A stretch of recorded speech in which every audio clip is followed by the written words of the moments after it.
How's it going, guys? Gaming Goddess here with a review on a popular MMO known as The World. Just kidding, this is .hack GU Last Recode, developed by CyberConnect 2 and is available for PlayStation 4 and Steam. Last Recode features Rebirth, Reminisce, and Redemption, the original 3 games in the GU series, as well as the new and final volume Reconnection. Our story starts with Haseo, our main protagonist, logging into the world for the first time. Here we go through a little tutorial phase to learn the basics of the game. Once completing the tutorial, Haseo gets himself PK'd and is saved by Ovan, the Twilight Brigade guild leader. Unfortunately, we don't get to play through Haseo's Terror of Death PKK days, but we do get to watch some pretty cool cutscenes. After getting PK'd by a mysterious character named Triad, Haseo is back at level 1 and we can finally start playing The World. So what exactly can you do while playing The World, or .hack in general? Well, for starters, the player has a choice to play on normal or cheat mode. Cheat mode is a new feature that allows the player to enjoy the game's story and start the game with full stats. Now, I will say that if you do play on normal mode, it actually felt pretty easy, or at least to me it did. I managed to overlevel myself pretty quickly, so maxing out Haseo's character level wasn't very difficult. Now, this game features 5 different servers. By completing the game's main story elements, you will unlock the different servers.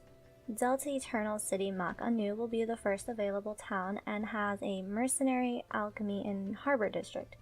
This is kind of important because we do have a Mecha Grunty, Lucky Animal, Chim Chim collection, and Flyer quest in this town.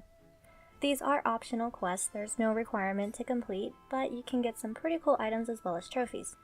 Now, the data for these quests do not carry over from volume to volume, and honestly, I've only managed to complete the Mecha Grunty quest, which was kind of cute, but it was also kind of ridiculous. So if you want to do these quests, they're usually available at the quest shop. Quest shops are a bit weird. Volume 1 quests can only be accepted in Mak Anu. Volume 2 quests can be accepted in Doldana. Volume 3 quests can be accepted in Breg Epina. Kinda weird, but that's how it works. Fun fact, and not very spoiler-esque, but Haseo becomes a guildmaster. Now this kinda works the same way as the quest. Depending on the volume you are on will also determine the guild's at-home location. The game will of course inform you on a new location of the guild. When inside your at-home, you will have a cute little Death Grunty, and by talking to him you can access the guild's storage, the guild shop, and Book of the Thousands. In later volumes, you will have an option to expand certain facilities as well as the ability to do alchemy and upgrade your bike. Now, one town that I didn't mention is Luminum Clove. This is the arena.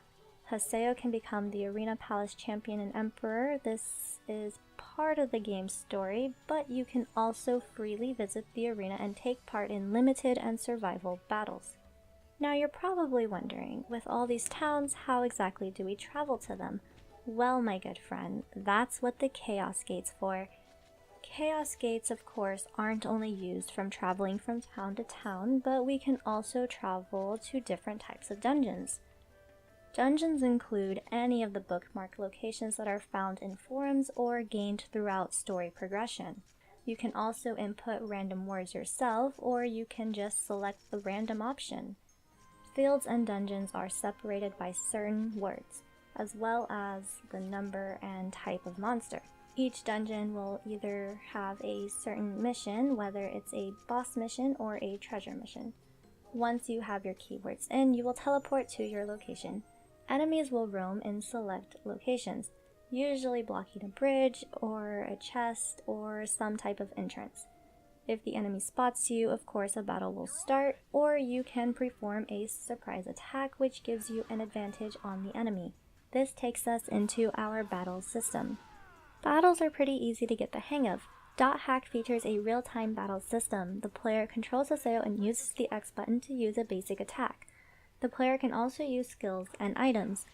Now, the player cannot control what the other party members do, but the player can set strategies. So you can set it to whatever best fits your fighting style or leave it as is.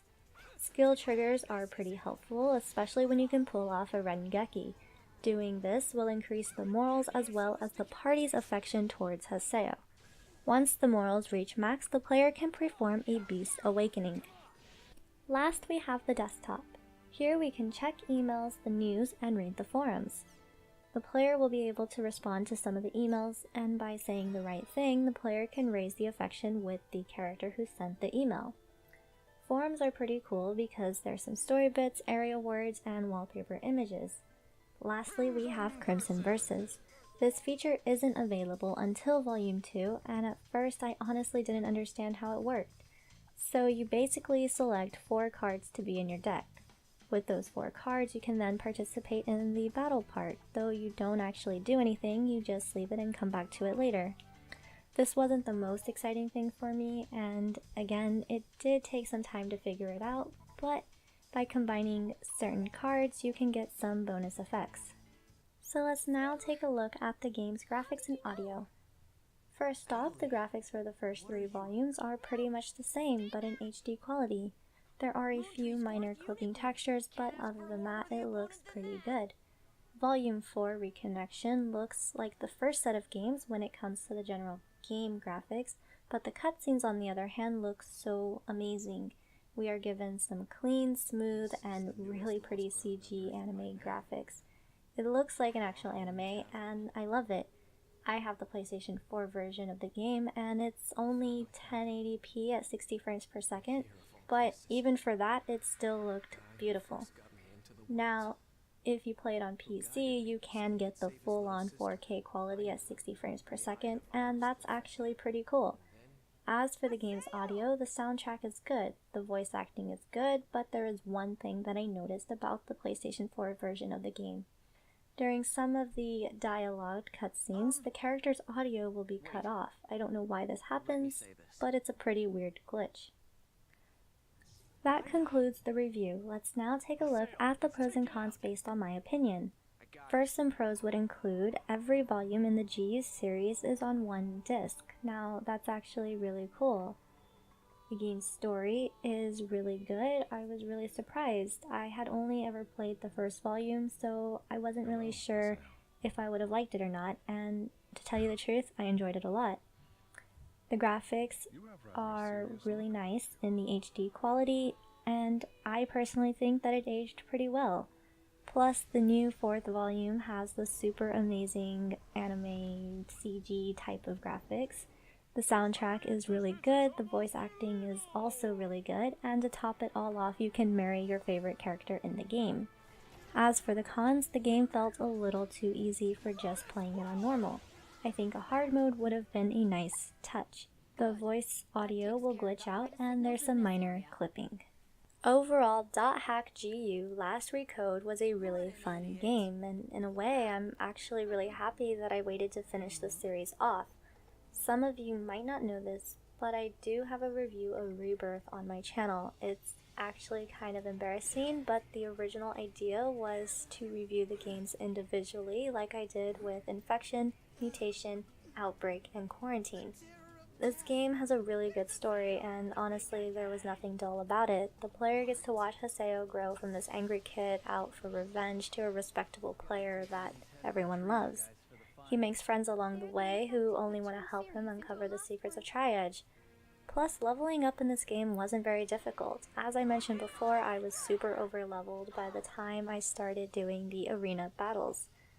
Now, the idea of playing a character who plays an online game is pretty ridiculous, but it's still super enjoyable, and that's why I love this series. Plus, if you're a fan of the .hack anime like me, then you will definitely appreciate the .hack games. .hack GU Last Recode gets an overall rating of 9 out of 10. Personally, I love .hack, and I would have loved to see CyberConnect 2 remake the original 4 games, or maybe even make a .hack VR game. There's so many ideas that I could throw at them, but they would never listen to someone like me. So with that being said, go ahead and leave a like if you enjoyed this video. Leave me some comments down below on what you would like to see next. Also, support me on Patreon, follow me on Twitter, all of my links are in the description below. This has been a Gaming Goddess review, and remember to keep on gaming.